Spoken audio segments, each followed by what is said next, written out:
Hola a todos los que nos escucháis en estos momentos. Hoy utilizaremos el tema 698 para acabar de estudiar el capítulo 4 del Evangelio de Mateo. Como siempre, le damos la palabra a Francisco. Recordaréis que ayer estuvimos hablando sobre las tentaciones del diablo a Jesús. Bien, pues vamos a continuar con este relato. Nunca debemos colocarnos innecesariamente o descuidadamente en una posición en la cual Dios tenga que obrar un milagro a fin de salvarnos de los resultados adversos de nuestra necia conducta. No debemos albergar la presunción de que Dios nos rescatará cuando sin necesidad nos precipitamos hacia el peligro. Una fe madura nos inducirá a poner nuestra vida en armonía con lo que Dios nos ha revelado. Y entonces hemos de confiar en Él para lo demás. Jesús nunca se arriesgó innecesariamente. El versículo 9 de este capítulo 4 de Mateo dice así: y le dijo: todo esto te daré si postrado me adorares. Satanás dio a entender a Jesús que conseguiría toda la tierra solamente arrodillándose ante el diablo. Todo esto sería suyo por el bajísimo precio de postrarse una vez ante él, que pretendía ser el legítimo dueño. En los países del cercano Oriente, el postrarse es todavía una señal de absoluta sumisión y homenaje. Esta propuesta diabólica, que el Dios encarnado adorase al diablo, constituye la más grande blasfemia. En el versículo 10 podemos ver a un Jesús cansado de escuchar al diablo y despedirlo sin contemplaciones.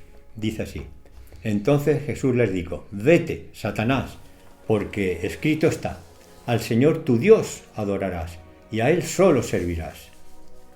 Si tan solo nos sometemos a Dios, también podremos resistir al diablo y Él huirá de nosotros, según dice Santiago 4, versículos 7 y 8.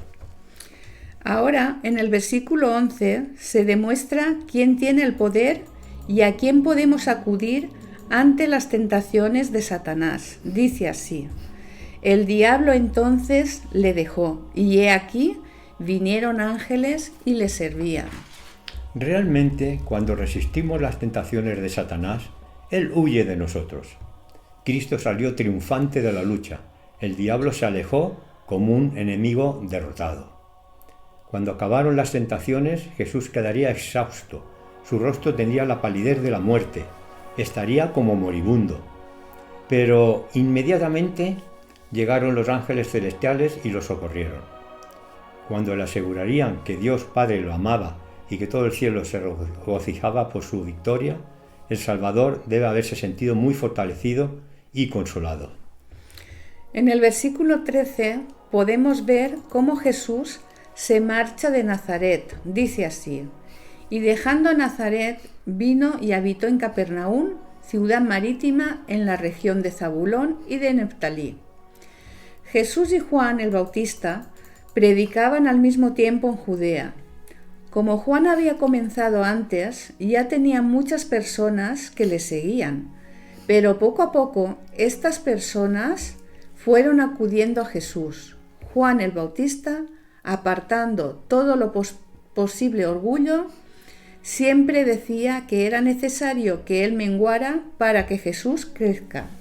Es posible que la popularidad de Juan entre el pueblo alarmara en gran manera a los dirigentes judíos, por lo que planearon encarcelarlo. Jesús, al escuchar que habían encarcelado a Juan y por otra parte se encontraba rechazado por los dirigentes judíos, le indujo a marcharse al norte, a Galilea, para continuar allí su obra. No quería precipitar su muerte. Estando en Galilea, distante de Jerusalén, estaría menos expuesto a la influencia de los dirigentes religiosos que allí se encontraban. Los judíos de Galilea eran de corazón más sencillo y tenían menos prejuicios. Eran más fervientes y sinceros y estaban más dispuestos a escuchar el mensaje de Cristo en forma imparcial. En verdad, su afán de escuchar lo que Jesús tenía que decirles Muchas veces obligó a Jesús a ir de lugar en lugar, a fin de que el entusiasmo suscitado no fuera tan grande como para que las autoridades creyeran que peligraba la paz y la seguridad de la nación. Capernaum era un centro ideal desde el cual las noticias de las enseñanzas y de los milagros de Jesús podrían esparcirse rápidamente a todas partes de Galilea y aún más lejos. Durante más o menos 1 año y medio, Jesús vivió en Capernaum, haciendo de esa ciudad el centro de sus actividades. Después de la deportación de las 10 tribus a Asiria en el año 722 a.C., la región conocida como Galilea pasó a ser habitada casi exclusivamente por gente que no era judía. Pero en el tiempo de Cristo muchos judíos se habían establecido allí, por lo cual la población era muy cosmopolita, una mezcla de judíos y gentiles. Veamos cómo comienza Jesús a predicar en Galilea. Leo el versículo 17.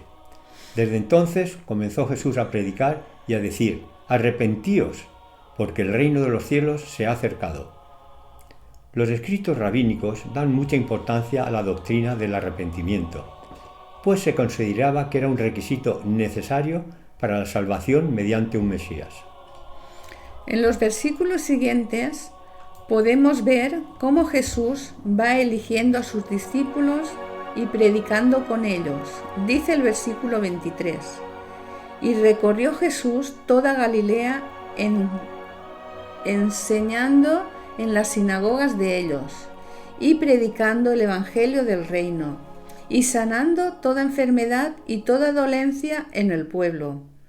Mateo presenta aquí un breve resumen del primer viaje misionero de Jesús por las ciudades, aldeas y pueblos de Galilea durante el verano. Recorrió muchos kilómetros y, por supuesto, andando, porque no había medios de locomoción como ahora. A veces nos quejamos porque para ir a la iglesia hay que madrugar mucho y no tenemos el coche disponible. Bueno, para finalizar este capítulo 4, paso a leer el versículo 24, en el que podremos ver el resultado del trabajo alcanzado, debido al interés y persistencia del Señor. Dice así: «Y se difundió su fama por toda Siria, y le trajeron todos los que tenían dolencias, los afligidos por diversas enfermedades y tormentos, los endemoniados, lunáticos y paralíticos, y los sanó». Bien, pues mañana comenzaremos a estudiar el capítulo 5 del libro de Mateo con el tema 699. Bendiciones y hasta mañana.